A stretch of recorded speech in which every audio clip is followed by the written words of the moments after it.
हाय दोस्तों, मैं हूँ जेना पेंसिल्वेनिया से। प्लीज लाइक और सब्सक्राइब करें। मैं बचपन से खुश थी। मेरे पापा मार्केटिंग में काम करते थे और मम्मी टीचर थी। हमारा एक बड़ा सुंदर सा घर था, व्हाइट पिकेट फेंस थी और एक कुत्ता भी था बिस्किट नाम का। मेरे बर्थडे पर हमेशा बड़ी पार्टी होती और गर्मी की छुट्टियाँ हम लेक हाउस पर बिताते थे।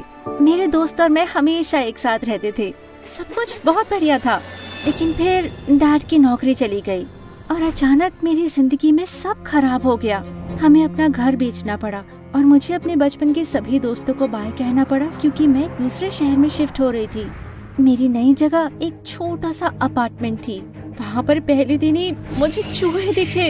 वो जानवर भी अलाउ नहीं करते थे तो मुझे बिस्किट को अपनी फ्रेंड को देना पड़ा। मेरे डैड को 2 नौकरियाँ करनी पड़ी और मेरे मॉम डैड हमेशा लड़ते रहते थे। मेरी लाइफ इतनी अच्छी हुआ करती थी, लेकिन अब मैं बस कोई और ही बनना चाहती थी। अपने पेरेंट्स और दोस्तों के बिना मैं बस सारा दिन टीवी देखती रहती थी। टीवी में तो सबकी लाइफ परफेक्ट लगती थी, बड़ी बड़ी अपार्टमेंट, महंगी ड्रेसेस और एकदम फन पार्टी लाइफ। और उन सब में एक और बात कॉमन थी, वो सब के सब न्यूयॉर्क शिफ्ट हुए थे अपनी लाइफ को बेहतर बनाने के लिए। अगर मैं भी न्यूयॉर्क चली जाऊँ तो शायद मैं भी खुद को बदल पाऊंगी। जैसे ही मैं 15 साल की हुई, मैं एक लोकल आइसक्रीम शॉप में काम करने लगी। मैंने एक एक पेनी जमा करी। कितने भी बदतमीज लोग स्टोर में आए, मैं हमेशा मुस्कुराती। ये स्ट्रॉबेरी आइसक्रीम बहुत पिंक है। मेरे बच्चे ने आइसक्रीम गिरा दी है, एक और दो। ये तो पिघल गई है, मेरा पैसा वापस दो। फर्क नहीं पड़ता वो मुझसे क्या कहते थे, मुझे तो बस न्यूयॉर्क जाने के लिए पैसे जमा करने थे। धीरे धीरे मेरी सेविंग्स बढ़ने लगी थी। 16 साल के होने तक इतने पैसे जमा हो गए कि एक वीकेंड न्यूयॉर्क में बिता सकूं। जानती थी अभी पूरी जिंदगी तो नहीं बनेगी, लेकिन अभी के लिए एक वीकेंड काफी है। अपने बर्थडे की सुबह मैंने फाइनली अपने पेरेंट्स को ये बता दिया, मैं न्यूयॉर्क जा रही हूँ एक वीकेंड के लिए। न्यूयॉर्क? ये तो बहुत महंगा है बेटा, हम पैसे नहीं दे सकते। मेरे पास है ना आइसक्रीम शॉप के पैसे। ठीक है, पर हमें रोज फोन करना, ओके? हाँ हाँ कर दूंगी। उन्होंने मुझे ट्रेन स्टेशन छोड़ा और मैं चल पड़ी। अकेले ट्रैवल करने के लिए मैं इतनी एक्साइटेड थी और ये जानती थी कि एक वीकेंड के लिए मैं जो चाहे वो बन सकती थी। न्यूयॉर्क कितना एक्साइटिंग था, मैं चाहे जहाँ जाऊँ, जो चाहे करूँ। मैंने फैंसी डिपार्टमेंट स्टोर्स में ड्रेसेस ट्राई करी, रास्ते से हॉट डॉग भी खरीद के खाया और 1 घंटे बाद उल्टी भी कर दी। पर कोई बात नहीं, मैं अपना सपना जी रही थी। फाइनली मैं अपने बुक किए हुए होटल में गई। मैंने सपने देखे थे गोल्डन शैंडलियर के, एक अच्छा सा ड्रेस्ड बेल बॉय और एक बढ़िया सा स्टेक डिनर अपने पूरे रास्ते। लेकिन मुझे मिला ये होटल बहुत छोटा था, गंदा था, हर जगह मक्खियाँ भिनभिना रही थी। मेरे पास तो मेरा खुद का कमरा भी नहीं था, उसमें और भी लोग रह रहे थे और मेरे पास बस एक छोटा सा बेड था। मैंने ये कमरा नहीं बुक किया था। नहीं, तुमने यही बुक किया था। न्यूयॉर्क में स्वागत है। मैंने नहीं सोचा था कि मेरी न्यूयॉर्क की ट्रिप ऐसी होगी, पर मेरे पास इतने ही पैसे थे। मेरे सपनों के शहर में भी मैं वही लड़की थी, मेरी जिंदगी बिल्कुल नहीं बदली थी। अचानक न्यूयॉर्क उतना अच्छा नहीं लग रहा था। ये बदबूदार था, गंदा था और बहुत ज्यादा लोग थे यहाँ। देख के चला कर। तुम क्या देख रही हो? कुछ नहीं, मैं बस। हे! किसी ने मुझे धक्का दिया और मैं लगभग नीचे गिर गई थी। मैंने खड़ी होकर देखा तो उसने मेरा वॉलेट चुरा लिया था। मैं चोर के पीछे भागी, लेकिन कुछ मिनट के बाद वो चला गया था। अब तो मेरे पास कुछ नहीं था। ये बहुत ज्यादा हो रहा था। लोग कितने खराब थे यहाँ। मैं सड़क के बीचों बीच बैठकर जोर जोर से रोने लगी और सब मुझे देखने लगे। सच में मुझे इतनी शर्म आ रही थी। फाइनली मैंने डिसाइड किया कि मैं पास की बिल्डिंग में घुस जाती हूँ ताकि इन सब लोगों से दूर जा सकूं। वाह, ये था मेरे सपनों का होटल। बड़ा सा गोल्डन शैंडलियर, बढ़िया सा ड्रेस्ड बेल बॉय, अमीर लड़कियां अच्छी ड्रेसेस पहनकर शैंपेन पीते हुए। ये बनना चाहती थी मैं अपने ख्यालों में इतना खोई हुई थी कि किसी से सीधा जाकर टकरा गई। आओ! ओलेना। हैं? ये मेरा नाम नहीं था। शायद इसने मुझे कोई और ही समझ लिया है। कहाँ थी तुम? बिना किसी को बताए ऐसे नहीं जा सकती। अरे तुम कौन हो? मैं स्टेफान हूँ। तुम्हारे पेरेंट्स ने मुझे भेजा तुम्हारी सुरक्षा के लिए। मुझे बिना बताए होटल से नहीं जा सकती तुम। चलो अपने रूम में वापस चलो। मेरा कमरा जिसमें बहुत सारे लोग और ढेर सारे चूहे भी हैं। घर के अलावा मैं बस वहाँ और नहीं जाना चाहती थी। मैं तो भाग ही गई थी। फिर मैंने नोटिस किया कि स्टेफान मुझे बिल्डिंग के बाहर नहीं ले जा रहा था, बल्कि वो तो मुझे होटल के अंदर ले जा रहा था। मैं तो हैरान रह गई जब मैंने देखा एक पूरा सोने से बना एलिवेटर खुला। वो इतनी तेजी से ऊपर बढ़ा कि मुझे तो लगभग चक्कर से ही आने लगे थे। ऐसा लग रहा था जैसे हम उड़ रहे हो। एलिवेटर के दरवाजे सीधा होटल रूम के अंदर खुले। नहीं, होटल का कमरा नहीं, एक पेंट हाउस। ये मेरा कमरा है। जानता हूँ ज्यादा बड़ा नहीं है, पर अभी के लिए काम चलाना होगा। और हाँ, अगर जाना चाहो तो मुझे बता दो। तुम्हारे डैड बस चाहते हैं तुम ठीक रहो। ज्यादा बड़ा नहीं है, ये तो महल था। स्टेफान चला गया और पूरा कमरा मेरा था। बाथरूम पूरा मार्बल का बना था और उसमें एक हॉट टब भी था। टीवी तो बहुत बड़ा था, मुझसे भी ज्यादा। और यहाँ इतने सारे शैंडिलियर्स थे, मैं तो गिन भी नहीं पा रही थी। यहाँ तक कि बिस्तर भी शानदार था, इतना लंबा, इतना मखमली, मैं तो चढ़ भी नहीं पा रही थी। इतना अच्छा होटल रूम आखिर था किसका? मैं जानती हूँ मुझे उसे बता देना चाहिए था कि मैं एलिना नहीं हूँ और मैं यहाँ बिलोंग नहीं करती हूँ, लेकिन फिर मैंने इसी चीज के तो सपने देखे थे।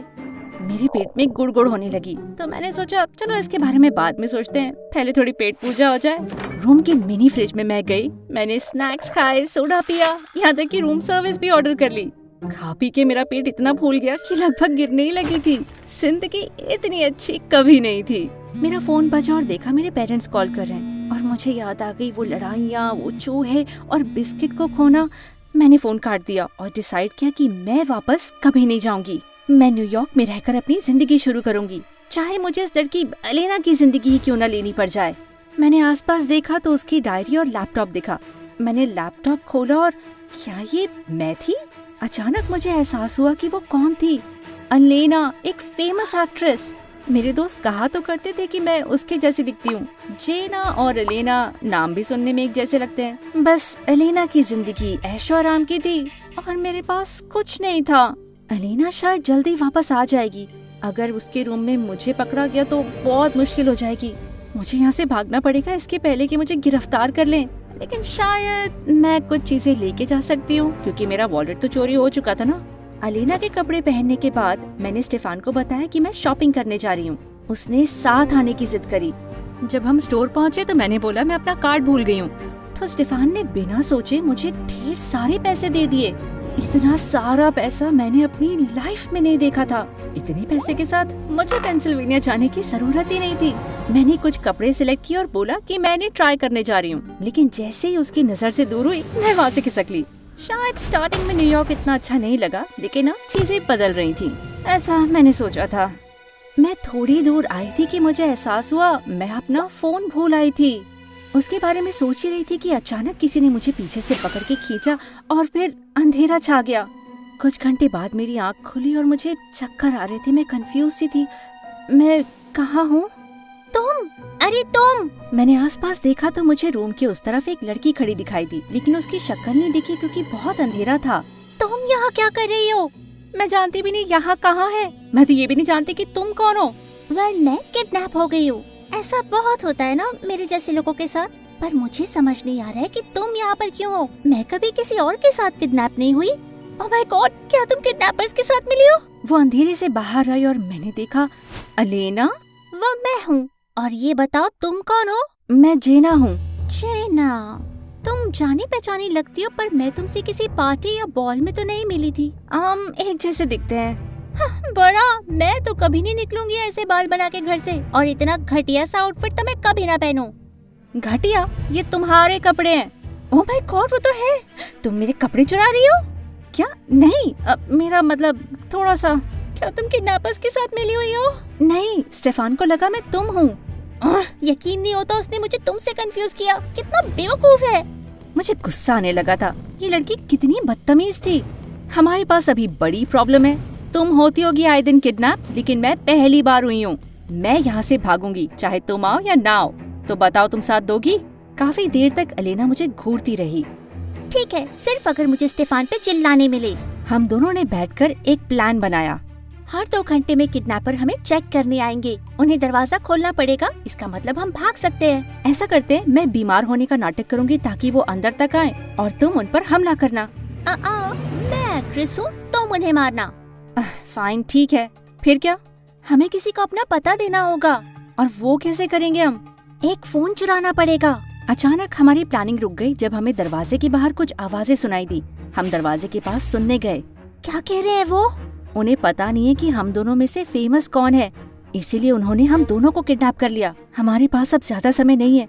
एक बार वो पता कर लेंगे कि असली एलेना कौन है तो पता नहीं वो क्या करेंगे। प्रोबेबली सोच रहे होंगे कि वो इतनी डम्प कैसे हो सकते हैं कि उन्होंने तुमको मुझसे कंफ्यूज किया। मुझे बुरा लगता है, पता है। ओह सॉरी, मेरी लोगों से बनती नहीं है। ज्यादातर लोग या तो मेरा पैसा चाहते हैं या मेरे साथ फोटो। सिवाय मेरे बॉडीगार्ड के कोई मुझसे बात नहीं करता। ये तो काफी बुरा है। I am sorry. मैंने एलेना को गले लगाया और उसकी आंखें भर आईं। जानती हो, मुझे ज्यादा अच्छा लगता था जब हमारे पास पैसा नहीं था। सच में?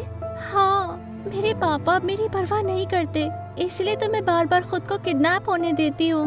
मेरे डैड तो सारा टाइम काम या मेरी मॉम से झगड़ा करते हैं। मुझे नहीं लगता ये सेम है। वो तुमसे प्यार करते हैं ना? हाँ। मेरे डैड को तो मेरा बर्थडे भी याद नहीं है। एलेना बहुत दुखी लग रही थी और मुझे भी बुरा लगा कि मैंने पहले अपने पेरेंट्स का कॉल नहीं उठाया था। मैं जानती थी कि एलेना अपने डैड के कॉल के लिए कुछ भी करेगी।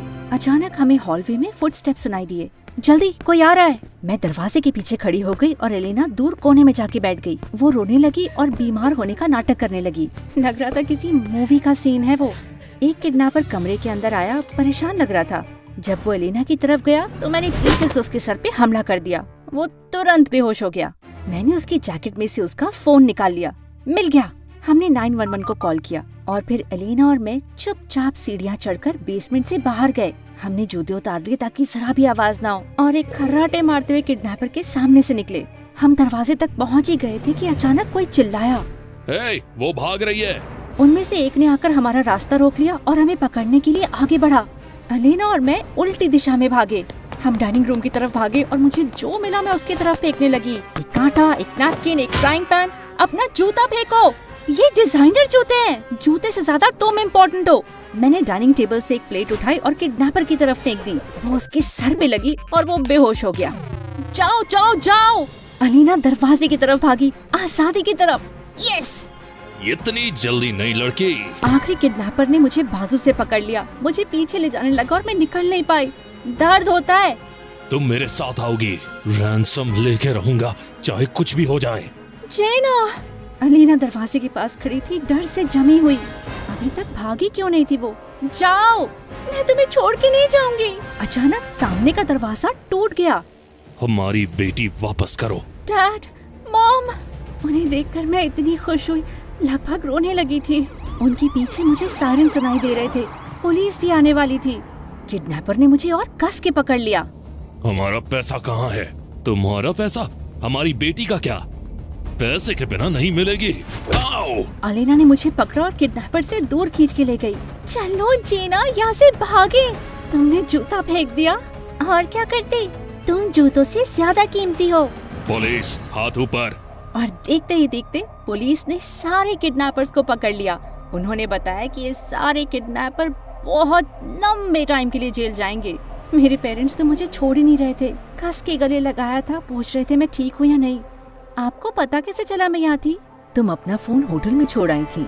जब किडनैपर्स ने रैंसम मांगा तो स्टेफान ने हमें कॉल करके बताया और हमें एहसास हुआ कि वो तुम्हें भी उठा ले गए हैं। हमें तुम्हें कभी अकेला नहीं आने देना चाहिए था। मुझे नहीं लगा था आपको परवाह होगी।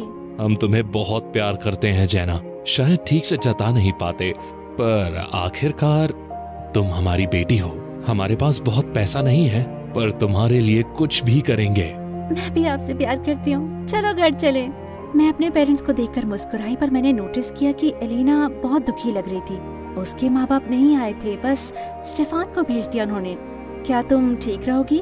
मैं ठीक रहूंगी, बस काश मेरी फैमिली भी तुम्हारी जैसी मेरी चिंता करती। जानती हो, दोस्त भी फैमिली बन सकते हैं। हम दोनों मुस्कुराए। मैंने आगे बढ़कर एलेना का हाथ पकड़ा। मुझे पेंसिल्वेनिया में मिलने आओगी? पेंसिल्वेनिया? मैं जरूर आऊंगी।